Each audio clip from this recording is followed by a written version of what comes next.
पांचवा question NCERT class 10th mathematics 13वां chapter 13.2 प्रश्नावली का दूसरा हिस्सा कर रहे हैं। ठीक है, आज हम लोग इसको एक्सरसाइज को ख़त्म कर देंगे और फिर नेक्स्ट टॉपिक की तरफ बढ़ेंगे।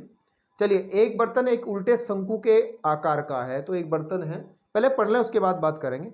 इसकी ऊंचाई 8 सेंटीमीटर है और इसके ऊपरी सिरे जो खुला हुआ है, ठीक है, कि त्रिज्या 5 सेंटीमीटर है। ओके, यह ऊपर तक पानी से भरा हुआ है। जब इस बर्तन में शीशे की कुछ गोलियां जिनमें प्रत्येक 0.5 सेंटीमीटर त्रिज्या वाला एक गोला है डाली जाती हैं, तो इससे से भरे हुए पानी का 1/4 भाग बाहर निकल जाता है। ओके, बर्तन में डाली गई शीशे की गोलियों की संख्या में बतानी है। बहुत बढ़िया है। सबसे पहली लाइन में उसने क्या कहा? अच्छा, सीधी बात है, मैं थोड़ा सा इसकी भूमिका अगर बना दूं तो उसने कहा क्या है कि एक बर्तन उल्टे शंकु के आकार का है। तो हमने एक ऐसा ऊपर से खुला हुआ एक उल्टा शंकु ऐसा बना लिया। ठीक है, आपके पास में ये कोई शंकु बन गया, ऊपर से ये खुला हुआ है, यानी खुला हुआ का मतलब है इसमें पानी भरा जा सकता है, कुछ भी ऊपर से खुला हुआ है। और भाई साहब कह रहे हैं कि जो उसकी ऊंचाई है, दैट मीन्स ये जो h है, ठीक है, ये h है, ये 8 सेंटीमीटर है। कितनी है? 8 सेंटीमीटर है। ओके, ऊपरी सिरे की त्रिज्या 5 सेंटीमीटर है। तो ये जो त्रिज्या है आपके पास में, ठीक है, ये 5 सेंटीमीटर है। ठीक है, तो लिखना चाहो लिख लो ताकि आपको चीज़ें क्लियर रहें। तो हम लोग अगर शंकु के लिए बात करें, मैं कर रहा हूँ शंकु के लिए, शंकु के लिए क्या क्या चीज़ें दी गई हैं उसको देखिए। सबसे पहली बात, शंकु की ऊंचाई दी गई है, शंकु की ऊंचाई। और ऊंचाई को अगर मैं h कह दूं तो दिक्कत नहीं होगी। h हमें दी गई है 8 सेंटीमीटर। साथ ही साथ कोमा लगा के लिख लेता हूं, शंकु के आधार की त्रिज्या, शंकु के आधार। अब आधार ये उल्टा रखा है शंकु, तो इसलिए आधार थोड़ा ऊपर की तरफ है। आधार की जो त्रिज्या यानी कि आपके पास में r है मेरा बेटा, वो हमारे पास है 5 सेंटीमीटर। ठीक है, ओके। यह ऊपर तक पानी से भरा हुआ है। उसने ये बात कही कि ये जो पूरा का पूरा एक बर्तन है इस तरीके का, ऊपर तक पानी का भरा हुआ है। ठीक है, जब इस बर्तन में शीशे की कुछ गोलियां डाली जाती हैं, तो इसका मतलब है कि हम लोग कुछ शीशे की गोलियां जो है इसके अंदर डाल देते हैं। अब आपको क्लियर कट पता है कि अगर हम, सिंपल सी बात है, गिलास में भी पानी रखते हैं ऊपर तक भरे, अगर ऊपर से उसमें कुछ भी डालेंगे तो पानी उतना ही बाहर निकल आएगा। जितनी गोलियां डालते उतना पानी बाहर निकल आएगा। तो इन्होंने क्या कहा है कि जब इस बर्तन में शीशे की कुछ गोलियां जिनमें प्रत्येक 0.5 सेंटीमीटर की है, तो उसके बारे में बात करेंगे, वाला एक गोला है डाली जाती है, तो इसमें से एक भरे हुए पानी का 1/4 भाग बाहर निकले। तो इसका मतलब क्या है? देखिए, सबसे पहले में ये पता होना चाहिए, सबसे पहले ये पता होना चाहिए कि इस बर्तन के अंदर कितना पानी है।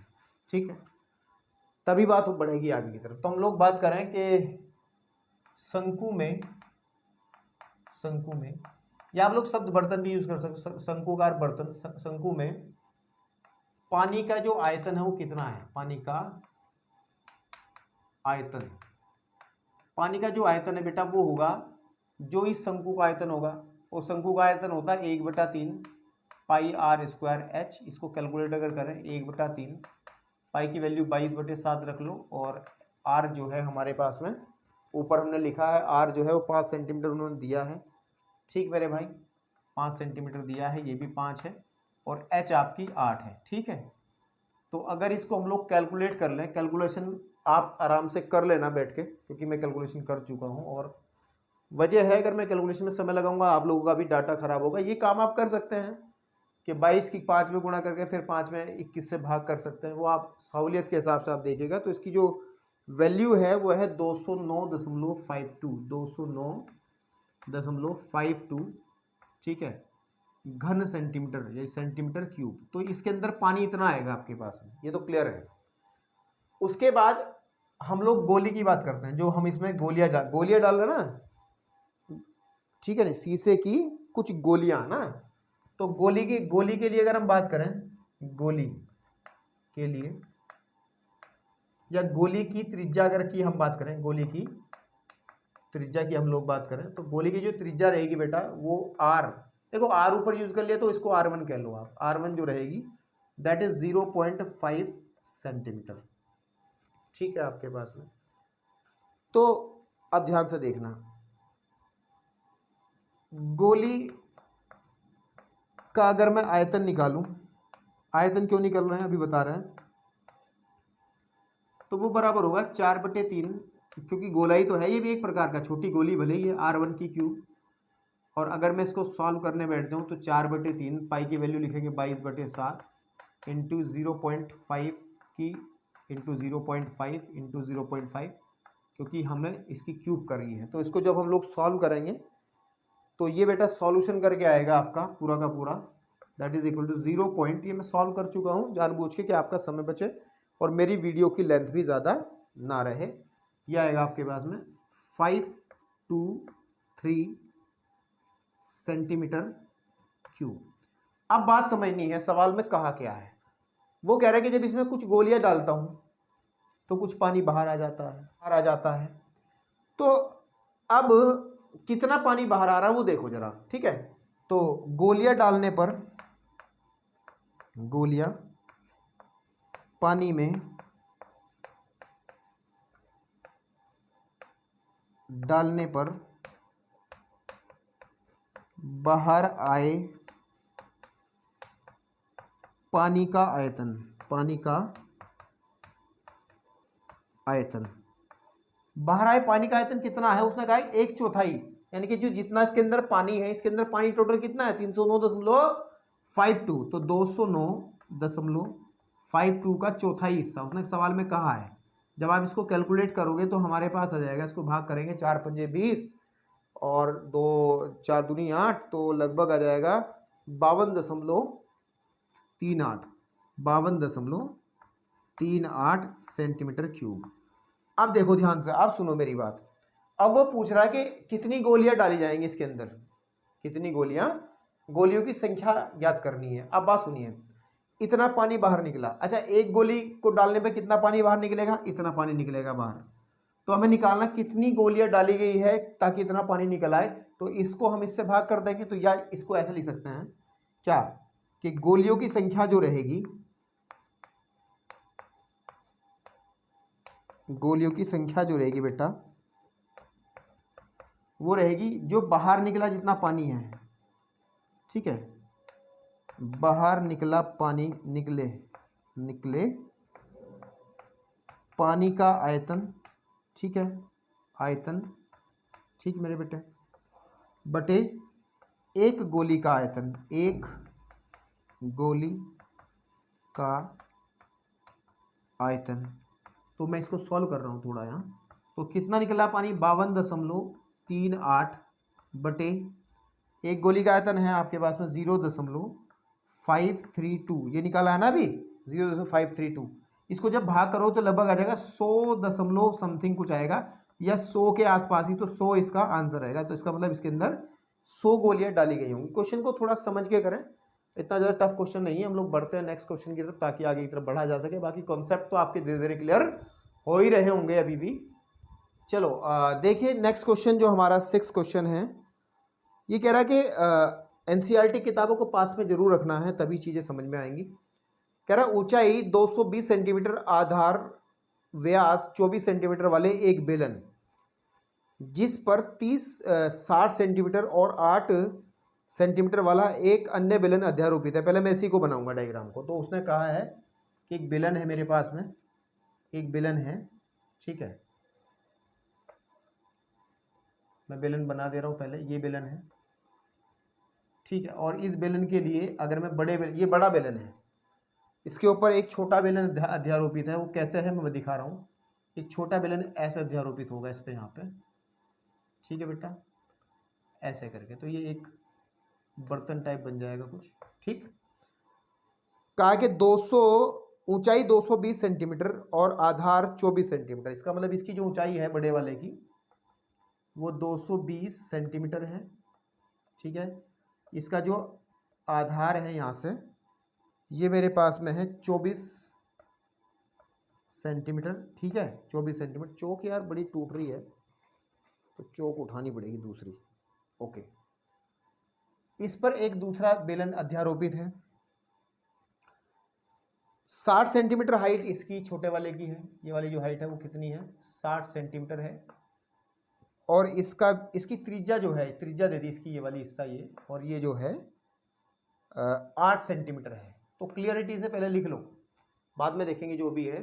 तो मैं पहले लिख रहा हूं आपके सामने कि बड़े बेलन के लिए, बड़े बेलन में जो ऊंचाई है, समझ ले रहे हैं, यहां पे लिख रहा हूं मैं, ऊंचाई जो है, ऊंचाई को मैं h से लिख रहा हूं, that is equal to 220 centimetre.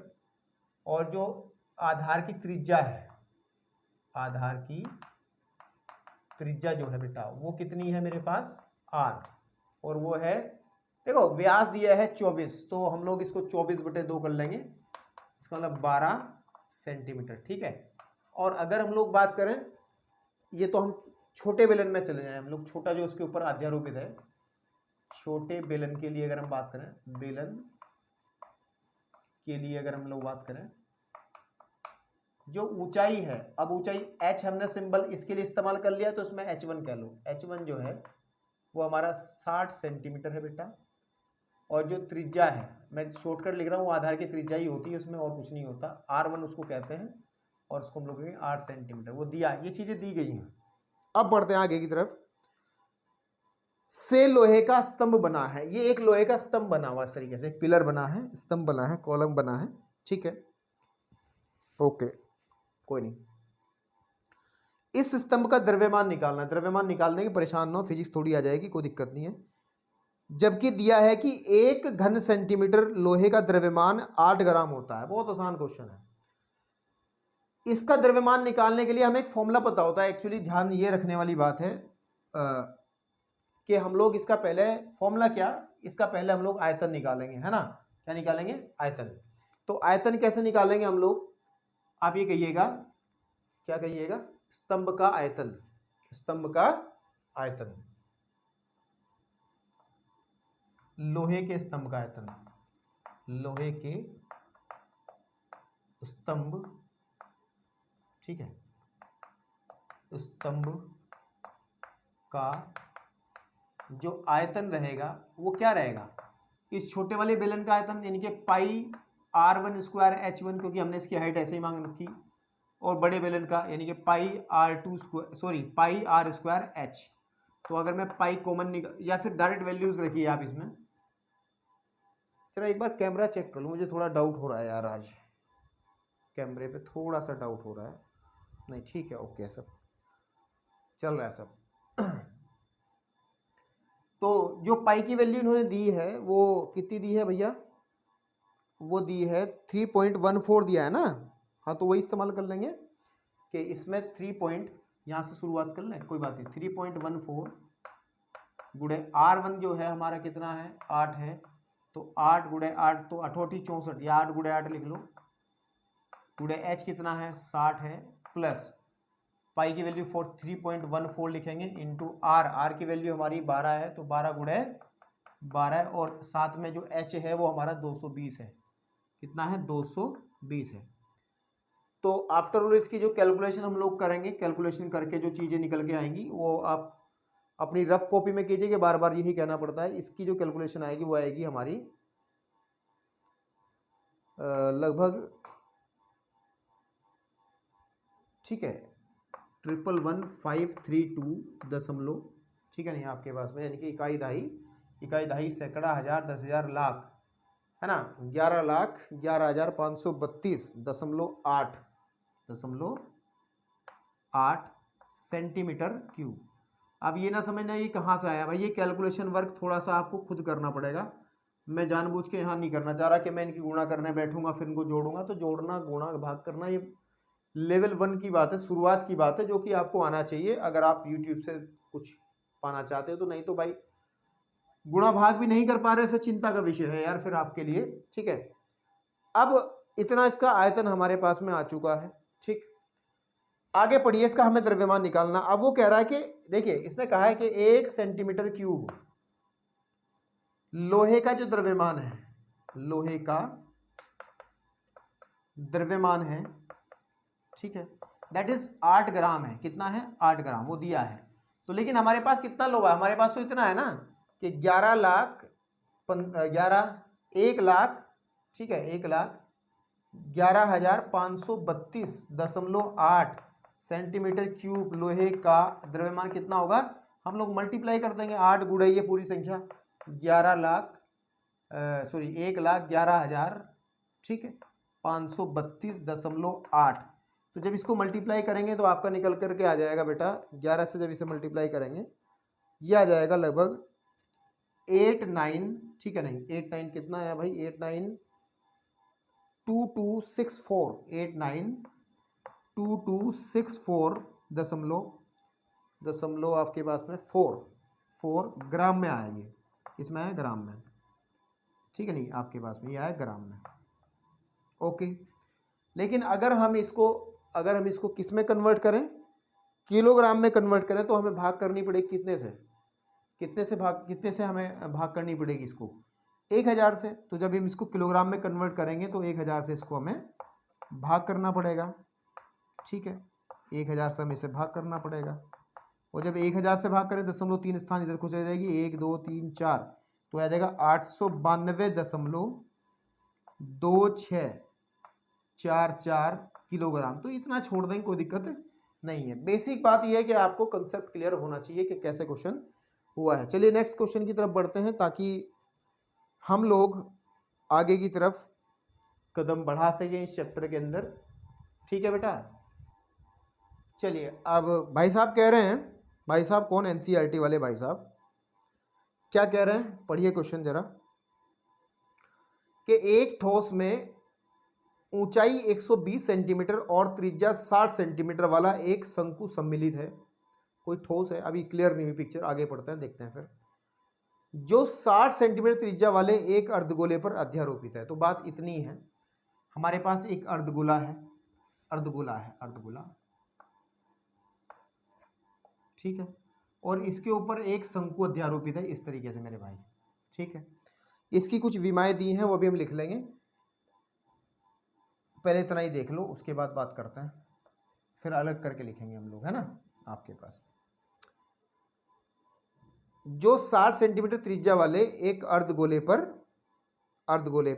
अध्यारोपित है। अच्छा हाँ, एक खास बात है, क्योंकि इस शंकु की त्रिज्या भी 60 सेंटीमीटर ही है और इस अर्धगोले की त्रिज्या भी 60 सेंटीमीटर है, जो कि दी है क्वेश्चन में। इसका मतलब वो पूरा का पूरा इसके ऊपर ओवरलैप हो जाएगा। ऐसा नहीं होगा कि शंकु हमारा ये जो अर्धगोला बड़ा है वो शंकु छोटा हो जाए, ऐसा नहीं होगा, क्योंकि इसकी त्रिज्या शंकु की और इस गोले की वो बराबर है, तो पूरा ही इसके ऊपर वो आएगा, ठीक। ओके, ये तो बढ़िया बात है। फिर भाई साहब बात कर रहे हैं आगे कि इस ठोस को पानी से भरे हुए एक लंबवर्तीय बेलन में इस प्रकार सीधा खड़ा किया जाता है कि बेलन की तली को स्पर्श करे। यदि बेलन की त्रिज्या 60 सेंटीमीटर है और ऊंचाई 120 सेंटीमीटर है तो बेलन में बचे शेष पानी का आयतन बताना। बड़ा लड्डू क्वेश्चन है। देखिए इसको उसने क्या कहा, इस पूरा जो डायग्राम बना है इसको उन्होंने एक बड़ा सा आपका कोई बेलन है इस तरीके से, ठीक है, ऐसा बेलन है जो इसमें नीचे तक टच करता हो, ठीक है, आपके पास में सही नहीं बन रहा ना, अब बनेगा। इसमें हमने इसको डाल दिया है, ठीक है, और इस बेलन में, जो बेलन आपके सामने है, इस बेलन के अंदर बेटा पानी था। तो जब ये ठोस चीज इसमें डाली जाएगी तो सिंपल सी बात है, कॉमन सी बात है भाई, कौवे वाली कहानी पड़ी है, प्यासा कौवा, तो जब ये इसमें जाएगी तो पानी कुछ बाहर आएगा ही आएगा। तो हमें ये बताना, जब इसमें इसको डाल देंगे, इस बेलन के अंदर इसको डाल देंगे तो कितना पानी इसमें शेष बचेगा। शेष पानी बचने का फॉर्मूला बना लेते हैं, उसके बाद बढ़ेंगे आगे की तरफ। वो ये रहेगा, देखिए बेलन में शेष पानी, यहाँ लिखेंगे हम लोग बेलन में, ठीक है, बेलन में शेष पानी का आयतन कितना रहेगा, दैट इज इक्वल टू, ध्यान से देखो भाई, जो बेलन का आयतन है, ठीक है, बेलन का आयतन बेलन का आयतन। ठीक, इसमें से अगर मैं घटा दूं, क्या घटा दूं, इस पूरे ठोस का आयतन। ठीक है, किसका, जो ठोस है, और ठोस में भी दो चीजें हैं, ऊपर शंकु का आयतन, ठीक है बेटा, प्लस इस गोले अर्ध गोले का आयतन, अर्ध गोले का आयतन। तो एक फॉर्मूला बना लिया हमने, ये एक फॉर्मूला जिससे हमारा रिजल्ट निकल आएगा। तो शेष बेलन में पानी की जो आयतन रहेगा वो इस बेलन के पूरे आयतन में से हम लोग जो ठोस इसमें डाल रहे हैं उसका आयतन को माइनस करना है। तो अब थोड़ी सी विमाएं देख लें। तो अगर मैं बड़े बेलन के बारे में बात करूं, बेलन के लिए, बेलन के लिए मैं बात करूं तो ऊंचाई कितनी बनेगी बेलन की, बताइए। सवाल से ढूंढनी पड़ेगी ऊंचाई, सवाल से ढूंढनी पड़ेगी ऊंचाई। उसने कहा है जो बेलन की बात अगर करें, सवाल में आगे बढ़ना पड़ेगा। कहाँ को है, इस ठोस को पानी में भरे हुए एक लंबवर्तीय बेलन में इस प्रकार सीधा डाल दिया जाता है कि यह बेलन की तली को स्पर्श करे। यदि बेलन की त्रिज्या, त्रिज्या जो दी है बेलन के आधार की त्रिज्या, वो कितनी दी है बेटा, वो तो दे दी इसने 60 सेंटीमीटर। Okay, 60 centimetre. और इसकी जो ऊंचाई है बेटा वो है, इनको वो है हमारे पास में 180 सेंटीमीटर। अच्छा, इसको हम लोग क्या कह लें, इसको एच कह लें और इसको हम लोग आर कह लें ताकि चीज़ें समझ में आए। उसके बाद में एक फिगर और है, ठोस वाली, क्या है, शंकु के लिए। क्या क्या चीज़ें हैं शंकु के लिए, शंकु के लिए जो ऊंचाई है उसको मैं h1 बोलता हूँ, और h1 जो है इस शंकु की जो ऊंचाई है वो कितनी है, ऊपर आ जाओ। एक ठोस में 120 सेंटीमीटर और 60 सेंटीमीटर त्रिज्या वाले एक शंकु सम्मिलित है। तो यानी कि इसकी जो हाइट है वो 120 है, 120 सेंटीमीटर। और जो इसकी त्रिज्या है बेटा, त्रिज्या तो सबकी सेम ही है, तब ये पूरा पूरा इसमें आ रहा है 60 सेंटीमीटर है। फिर एक चीज़ और बना, अर्धगोला। क्या बना है, इसको ऊपर ले लो, अर्धगोला। अर्धगोले में इस त्रिज्या को मैं कह रहा हूँ, त्रिज्या को मैं कह रहा हूँ R1, और इस त्रिज्या को कह रहा हूँ मैं R2, वो भी 60 सेंटीमीटर है। तो बस अब आप क्या करें, अब क्या करें, इस फॉर्मूले में चीज़ें रखें। बेलन में शेष पानी, बेलन में शेष पानी का आयतन, शेष पानी का आयतन कितना रहेगा, शेष पानी का आयतन, बेलन का आयतन कितना होता है, यानी कि ये वाला concept, pi r square h minus शंकु का आयतन होता है 1/3 पाई आर। देखो हमने R1 R2 माना तो R1 स्क्वायर H1 प्लस अर्धगोले का आयतन होता है 2/3, ठीक है, 2/3 पाई। अब R2 लेंगे तो R2 क्यूब लेंगे, यहाँ कितना लेंगे, क्यूब। अब सब क्लियर है, आपको R भी पता है, H भी पता, R1 पता, H1 पता, और आपको R2 भी पता है। तो भरिए, इसकी वैल्यू 3.14 रख लो, गुणे R की जो वैल्यू है वो कितनी है यहाँ पे 60 गुणे 60 लिख लो, ठीक है। और फिर हमारे पास है H है 180 माइनस ब्रैकेट में चलिएगा 1/3 जो का तू रखिएगा, पाई की वैल्यू 3.14 रखिएगा, इंटू R1 की जो वैल्यू है वो भी 60 ही है, ठीक है, इंटू H1 जो है वो 120 है, ओके, प्लस 2/3 इंटू 3.14 रखिएगा। या एक काम कर लो, इतना लंबा चौड़ा क्यों कर रहे हैं इसको, थोड़ा सा इसमें से कॉमन वोमन निकाल करके कुछ बात बना लो ना, पाई वाई कॉमन निकलता हो, ठीक है। अभी इसको पाई को पाई रहने दो ताकि चीज़ें आपको करने में आसानी रहे, क्योंकि मैं बताऊंगा अभी वजह ऐसा क्यों कर रहे हैं, क्योंकि कैलकुलेशन हमें 3.14 की हर जगह थोड़ा ही करनी है, ठीक है, हमें तो सिंपल करना है। तो यह जगह 60 गुणे 60 और गुणे 60, ठीक। अब देखो मेरे भाई, इस पाई को कॉमन निकालो थ्रू आउट हर जगह से, क्योंकि यहाँ भी है, यहाँ भी है, यहाँ भी है। तो यह आ जाएगा 3600 गुणे 18, 180 माइनस, इसमें से 1/3 कॉमन निकाल लो बाहर, 1/3 कॉमन निकाल लो, अंदर जो बचेगा वो बचेगा, पाई तो बाहर आ ही चुका पहले ही, अंदर आ जाएगा 60 गुणे 120 बट कुछ नहीं, बटे में कुछ नहीं आएगा, 60 गुणे 120, तो मझला ब्रैकेट लगा लो ना यहाँ ऐसे करके, प्लस 1/3 बाहर है तो 2 गुणे 60 गुणे 60 गुणे 60। हो तो सकता ये भी था कि हम लोग 60 को भी बाहर निकाल लेते, लेकिन अब इतनी बड़ी कैलकुलेशन नहीं बची, आप कर सकते हो उसको, है ना। ठीक है, पाई की वैल्यू यहाँ पर रख लेना 3.14, यानी कि जब हम लोग इसको पूरे को सॉल्व कर लेंगे तो ये अब आपको आसान पड़ जाएगा करना। ठीक है, तो अब जो है जब इसको सॉल्व कर लेंगे हम इसको सॉल्व कर लेंगे। अब यार इसको सॉल्व करेंगे तो बहुत तो फिर मैं वही कहूँगा, इसका डायरेक्ट आंसर मैं लिख रहा हूँ जानबूझ के, क्योंकि आप लोग इस कैलकुलेशन को करिएगा। ठीक है, और वो कैलकुलेशन होगी 1.1 कितना आया था मेरा भाई, मेरा 1.3, ठीक है 1.3 सेंटीमीटर क्यूब। जरा एक बार देख लूँ पीछे की तरफ थोड़ा सा मैं भी, कि क्या सही चीज़ें करी हैं या नहीं करी हैं। आएगा इतना ही वैसे, हाँ ठीक है, ओके 7वें का 1.17131 है ना, तो कोई दिक्कत नहीं, लगभग में इतना आंसर सही है। तो चलिए बढ़ते हैं नेक्स्ट क्वेश्चन की तरफ। इसमें कैलकुलेशन को लेकर के आप मुझे बाध्य ना करना, आप लोग अपने आप कर सकते हैं कैलकुलेशन भाई, आप या नहीं कर पाओगे, अगर नहीं कर पाओ कमेंट में बताओ, फिर वीडियो बनाते हैं 15 मिनट और लंबी। चलिए अब हम लोग बढ़ते हैं अपने नेक्स्ट क्वेश्चन की तरफ, question number 8। I think this is the last question of this exercise, then हम लोग बढ़ेंगे अपने नए टॉपिक की तरफ। तो भाई साहब कह रहे हैं कि एक गोलाकार कांच के एक बर्तन की एक बेलन के आकार की गर्दन है। अच्छा, ये तो सिंपल, गर्दन तो समझते हो आप लोग क्योंकि सबकी पकड़ी जाती है स्कूल में। ये गोला है, ठीक है भैया, और इसके ऊपर हम लोगों ने एक बेलनाकार गर्दन ऐसे बना ली है, ऐसे करके, है ना। ठीक है भैया, ओके। अब देखते हैं क्या क्या बातें वो करता है। हमने चित्र बना लिया, आगे बढ़ते हैं। भाई साहब कह रहे एक गोलाकार कांच के एक बर्तन की एक बेलन के आकार की गर्दन है जिसकी लंबाई 8 सेंटीमीटर है। तो गर्दन की लंबाई है 8 सेंटीमीटर, ये जो है आपके पास में 8 सेंटीमीटर इसकी लंबाई है। ओके, तो चाहे तो यहाँ साथ साथ लिखते चले बेलन के लिए, किसके लिए, बेलन के लिए, ताकि हमें चीजें क्लियर रहे। जो ऊंचाई है मेरे भाई, वो हमारी कितनी है h, और वो बराबर कितनी रहेगी 8 सेंटीमीटर की। और जो त्रिज्या है इसकी, त्रिज्या मतलब r, और वो किसके बराबर रहेगी अभी देखते हैं।